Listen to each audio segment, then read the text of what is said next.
When you think about dollar, euro, Bitcoin, Ethereum, you think about wins and losses in sport, in life, in relationship, in anything. Something in your brain and body has to keep track of that. Did you win? Did you lose? What's a letdown?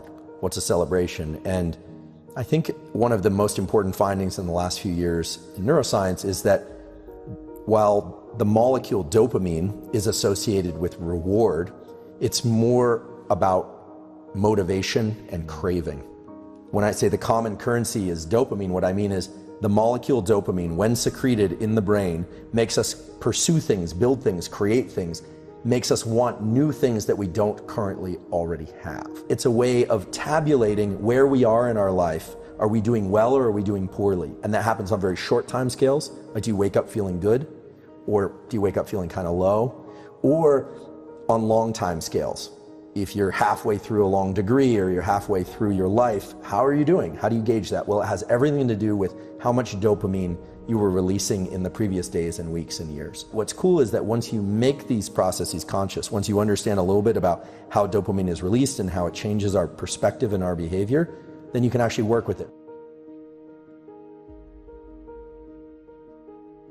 This example of the person that's not motivated, that can't get off the couch, that doesn't want to do anything. Well, this is the problem. They are effectively the rat with no dopamine, but they can still achieve some sense of pleasure by consuming excess calories, by consuming social media. And look, I'm not judging, I do this stuff too, right? Scrolling social media. If you've ever scrolled social media and you're like, I don't even know why I'm doing this. It doesn't really feel that good. And I can remember a time where you'd see something that was just so cool, or you'd see something online. I remember this when TED Talks first came out. I was like, this is amazing. These are some, at least some of them are really smart people sharing really cool insights. And then now that there are like a gazillion TED Talks, I remember spending a winter in my office when I was a junior professor, cleaning my office finally, and binging TED Talks in the background, thinking this is a good use of my time. Pretty soon, they all sucked to me. I was like, this isn't good. So what you need to do is stop watching TED Talks for a while, wait, and then they become interesting again. And that's this pain-pleasure balance. And so for people that aren't feeling motivated, the problem is they're not motivated, but they're getting just enough or excess sustenance. So they're getting the little mild hits of opioid, it becomes an opioid system. And if you think about the opioid drugs as opposed to dopaminergic drugs make people rabid for everything. You know, drugs of abuse like cocaine and amphetamine make people incredibly outward directed. Right? They hardly notice anything except what they want more of, more. It's bad because those drugs trigger so much dopamine release that they become the reward. It's very circular. Only the drug can give that much dopamine. Nothing they could pursue would give them as much dopamine as the drug itself. So there's that, and then there's the kind of opioid-like effects of constantly indulging oneself with social media or with video games or with food or with anything, to the point where it no longer evokes the motivation and craving. And this is really the new evolution of the understanding of dopamine in neuroscience, which is that dopamine itself is not the reward. It's the build-up to the reward. And the reward has more of a kind of opioid bliss-like property, which itself is not bad if it's endogenous, released from within. But when we can just sit there like the rat with no dopamine, gorging ourselves with pleasures, so to speak, what you end up with is somebody that feels really unmotivated, and those pleasures no longer work to tickle those feel-good circuits. And so there's no reason for them to go out and pursue anything. And that's a pretty dark picture. So the keys are to pursue rewards, but understand that the pursuit is actually the reward if you want to have repeated wins, okay? The celebration has to be less than the pursuit. And that's hard for some people to do. If you can start to identify the craving as its own internally released drug, this thing dopamine, that is a source of motivation, then what you realize is that capturing the reward is wonderful, but attaching dopamine to the reward is actually a little bit dangerous. Celebrating the win more than the pursuit, it actually sets you up for failure in the future. And so this gets us right into something called dopamine reward prediction error. And reward prediction error is basically if you expect something to be really great and then it's not quite that great, your dopamine baseline lowers. And now, understanding what we know about dopamine, that means that not only did you feel as if you lost because it wasn't as much a celebration as you thought it would be, but it also means that you're starting from a lower place, meaning you are less motivated. Anytime you have a bunch of dopamine and you're in pursuit, After you achieve a win, now this could be a business win, a relationship, a win of any kind, but inevitably there's going to be a tipping back of the scale on the pain side. And that pain side is always going to go a little bit higher than the dopamine side. So this is what you would feel if you pursued a goal like building a big company. Here it comes, the big sale.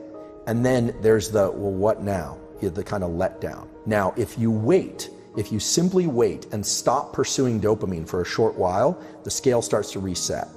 The problem is a lot of people immediately roll right into the next pursuit. And then what happens is that scale starts to get stuck on the pain side. A little bit more, a little bit more, a little bit more. And pretty soon, no amount of seeking will allow you to experience that craving and motivation.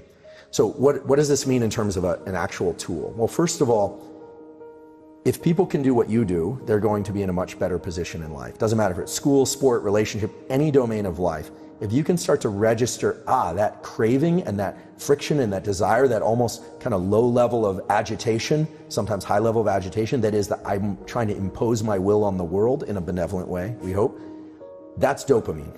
It's working with its close cousin, which is epinephrine, which is adrenaline. They are very close cousins. In fact, dopamine manufactures epinephrine. A lot of people don't know this, but adrenaline is actually made from the molecule dopamine.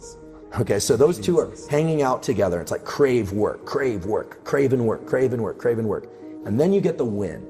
And some people allow the big peak in dopamine to be associated with the win.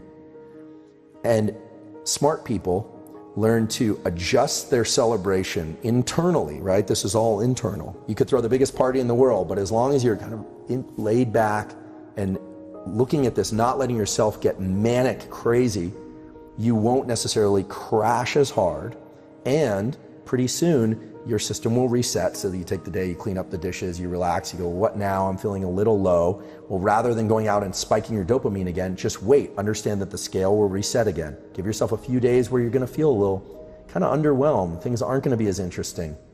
It's gonna be hard to trigger that big release because you just had the peak. Well, if you adjust that, you relax, you understand there's always a little bit of a postpartum depression.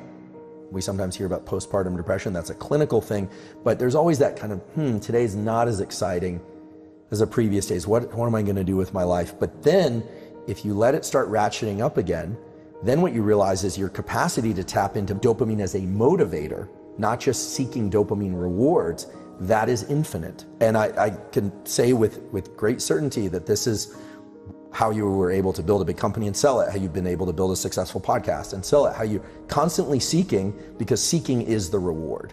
And I think for most people, we think of the reward as the finish line. And so the key is to get to the finish line, step into the end zone, but no end zone dance. It's just like, yep, and now I'm gonna go do it again. That's really the key. That's the key to doing it over and over. And when I see big athletes or academics or anyone or musicians and they rise and crash, it's clear they've lost the touch with the motivation evoked dopamine.